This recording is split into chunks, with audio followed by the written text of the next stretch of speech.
भारत और अफगानिस्तान मध्य चली तीन मैच विशिष्ट T20 सीरीजर अंतिम मैच रे भारत रोमांचकर विजय हासिल करिछि। एही विजय सह भारत सीरीज को 3-0 रे पोछि नेछि। टॉस जीति बैटिंग निष्पत्ति नैथिबा भारत 22 रन 4टी विकेट हराई बैटिंग विपर्ययर सम्मुखीन होइतिला। हेले अधिनायक रोहित शर्मा एवं रिंकू सिंह का विस्फोरक बैटिंग बल भारत निर्धारित 20 ओभर रे 212 रन करथिला। रोहित शर्मा 69टी बॉल रु 8टी छक्का एवं 11टी चौका बल 121 रन करथिले। यह तांको क्यारियर पंचम शतक थिला।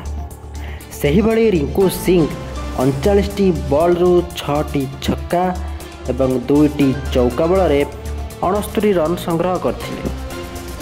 रोहित शर्मा एवं रिंकू सिंह मध्य पंचम विकेट पाई रेकर्ड 190 रन पार्टनरशिप होइतिला।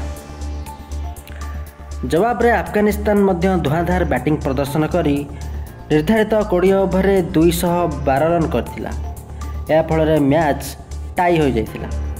अफगानिस्तान पक्षरु रहमतुल्लाह गुरबाज 50 रन करथिले, इब्राहिम जारदान मध्य 50 रन करथिले एवं गुलबदन नईब धुआंधार 55 रन करी मैच को टाई कराई देथिले।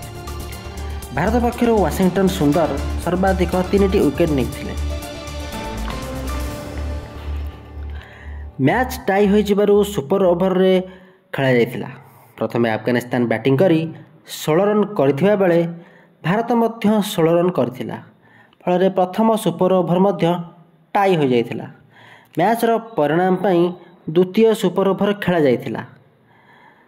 द्वितीय सुपर ओभर रे भारत मात्र 11 रन करि परिथिला। जवाब रे अफगानिस्तान मात्र 1 रन 2टी विकेट हराई मैच को 10 रन रे हारि जाइतिला।